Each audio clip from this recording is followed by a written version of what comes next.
You already do magic.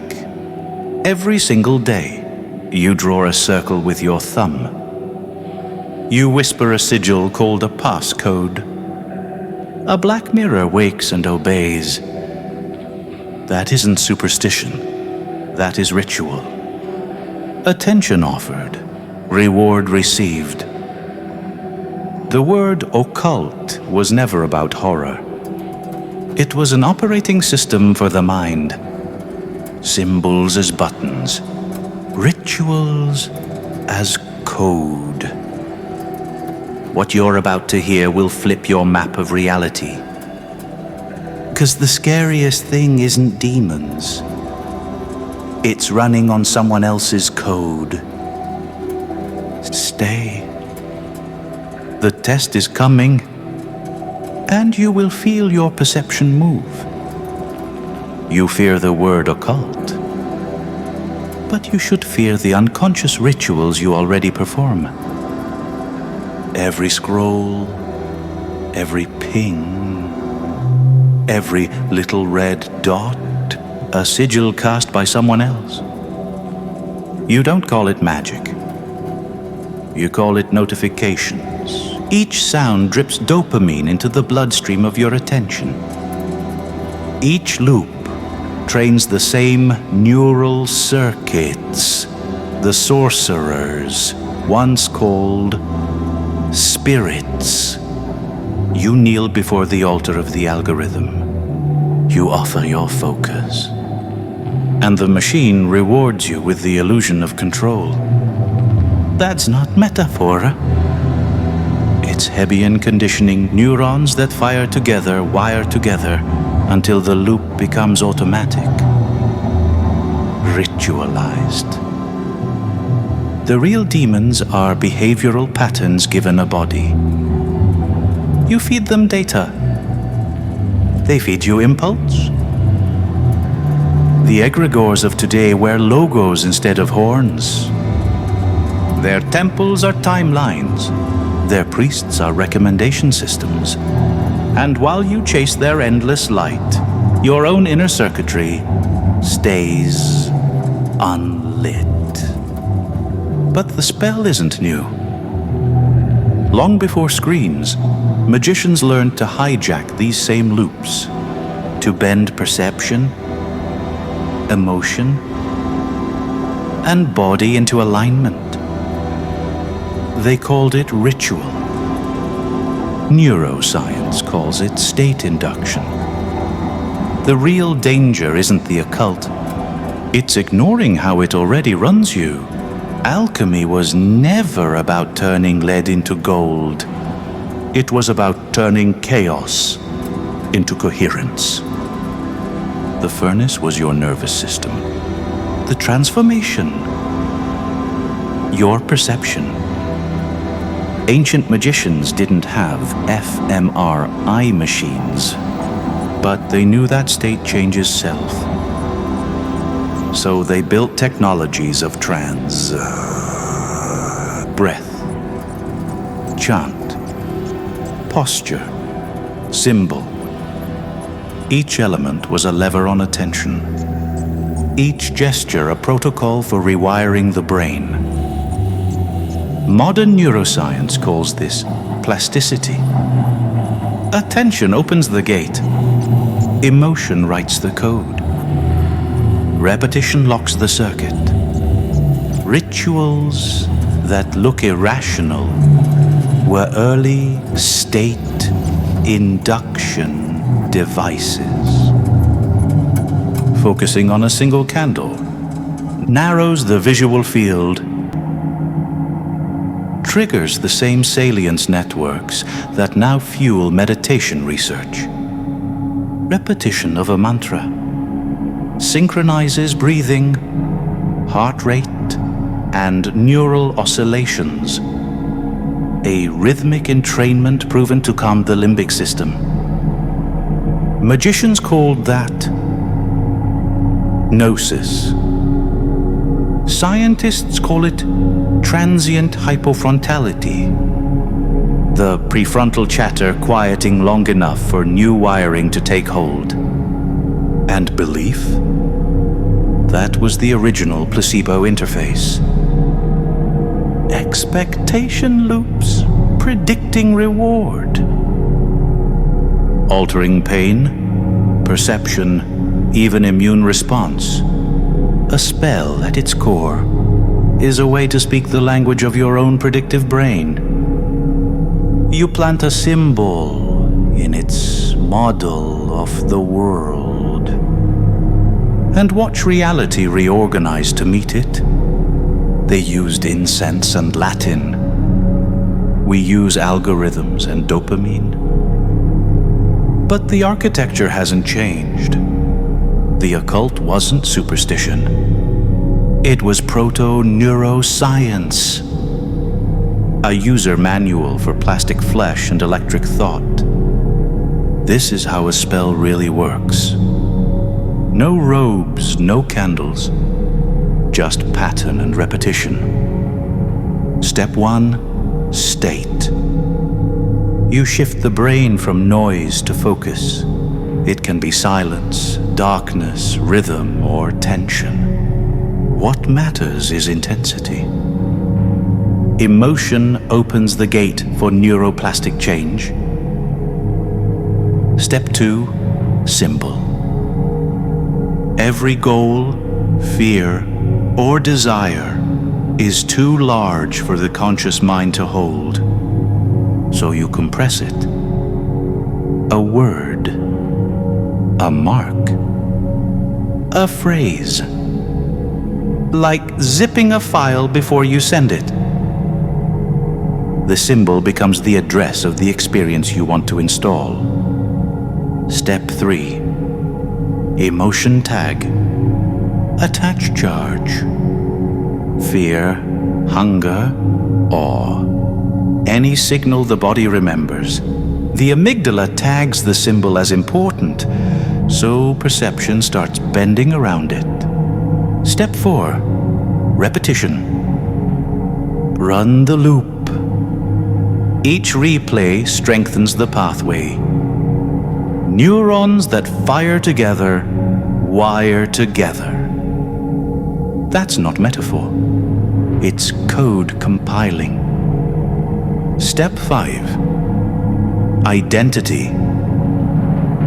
The loop matures into self-image. Once the symbol is repeated enough, you no longer do the ritual.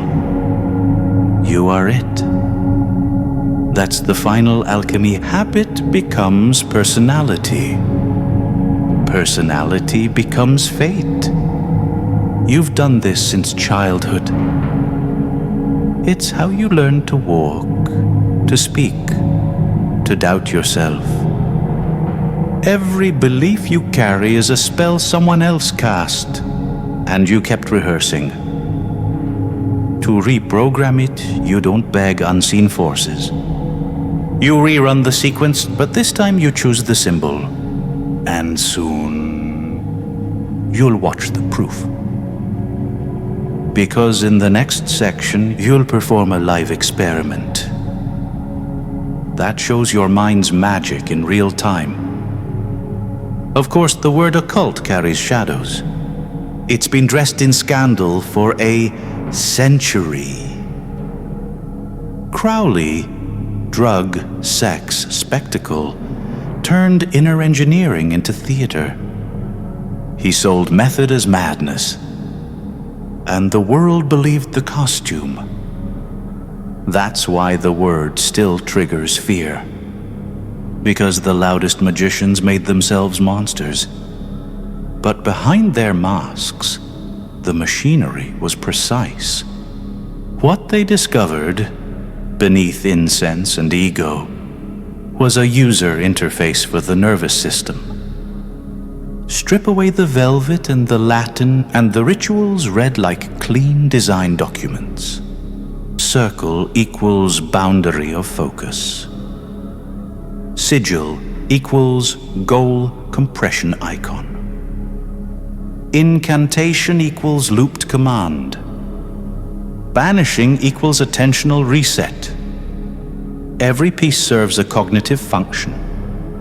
It's not religion. It's interaction design for the brain. Think of it like this. Your mind is a prediction engine. It hallucinates reality based on what it expects. A ritual is how you update that expectation, how you patch perception itself. Neuroscience calls it predictive coding. The magician called it will. And the difference between them is only language. The formula is the same. Shift state, introduce symbol, reinforce, embodied result. That's why the occult isn't scary. It's structural. It's a forgotten operating system.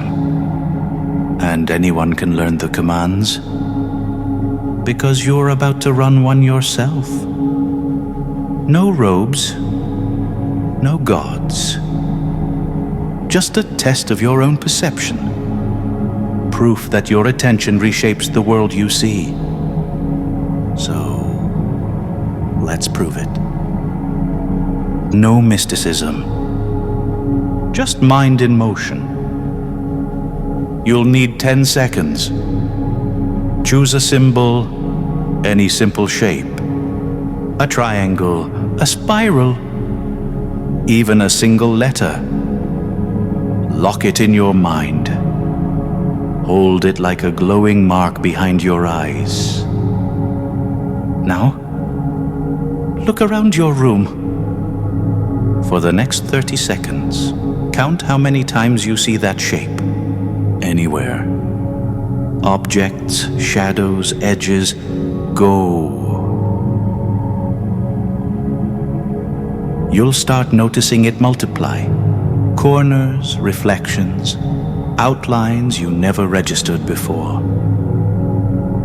Pause. Now switch to a different shape. Maybe a circle. Run it again. Notice how reality reconfigures. The pattern shifts because your attention has changed the map. That isn't magic in the Hollywood sense. It's feature-based priming. Your visual cortex tunes itself to whatever goal or symbol you hold in working memory.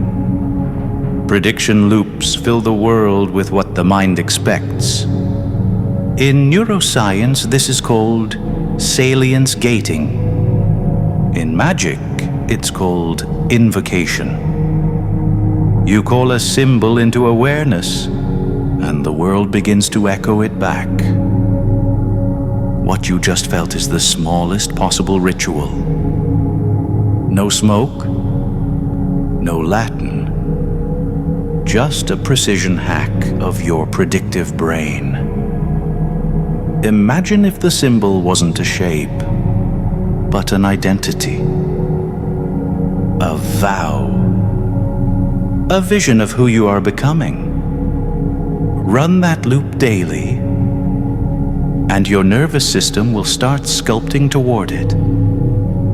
That's how the old magicians built their gods, and how you can rebuild yourself.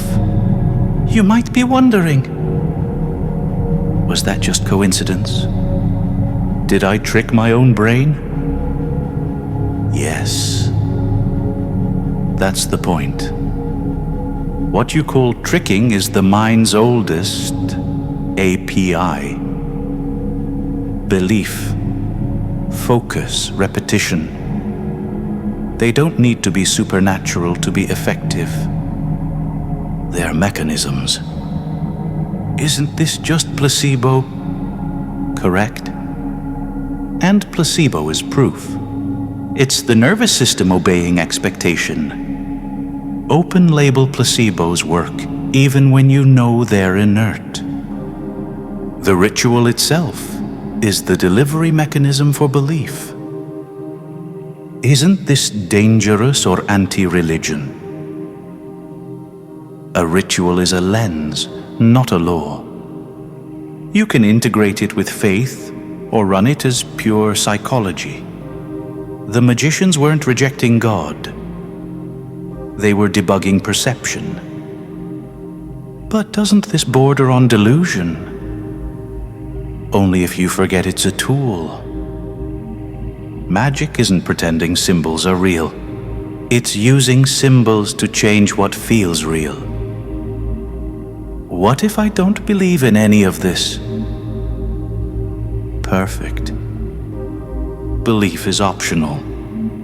The circuitry runs on repetition, not faith. You can test every claim. Measure your focus, your recall, your emotional state before and after. If it improves, keep the code. If it doesn't, discard it. That's what the real occult was. A laboratory for the psyche. No blind faith, just direct experience. And now that the myths have burned away, we can see the architecture clearly. State, symbol, repetition, identity. That's the engine. And you've just watched it run. Now you see the pattern. Everything you've ever learned, feared, desired, followed the same four-step loop. State, symbol, repetition, self. Shift the state, and you open the gate. Choose the symbol, and you define the target.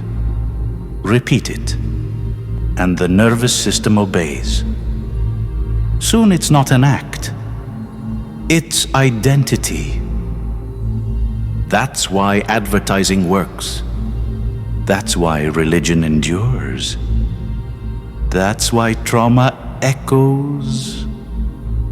And that's why ritual transforms. Language is a spell. Attention is blood. Ritual is code. The occult was never about darkness. It was about authorship. Those who fear it. Fear the idea that thought can reprogram flesh. That symbol can sculpt perception. That you are not just a witness, but a participant in the operating system of reality. The occult is not scary. Running on borrowed code is. You've seen the mechanism. Now it's your turn to use it. For the next 7 days, run a simple ritual.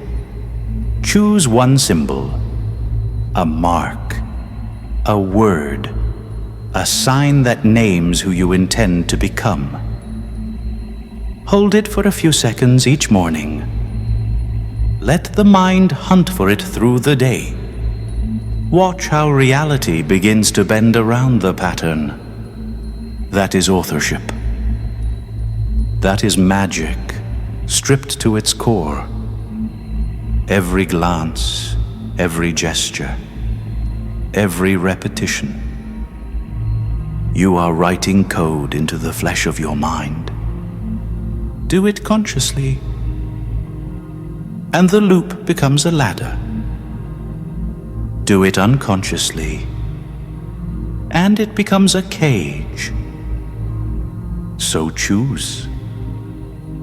Either be written by the world, or write yourself. Comment your vow below. I run my own code. That phrase seals the ritual, a public sigil of intent. And if you're ready to keep learning how to hack attention, rewrite identity, and reclaim the machinery of meaning, subscribe. This isn't a channel. It's a temple of understanding, a laboratory of the psyche. A place where those who see the pattern gather. You are not alone in this experiment. You are the next author of it.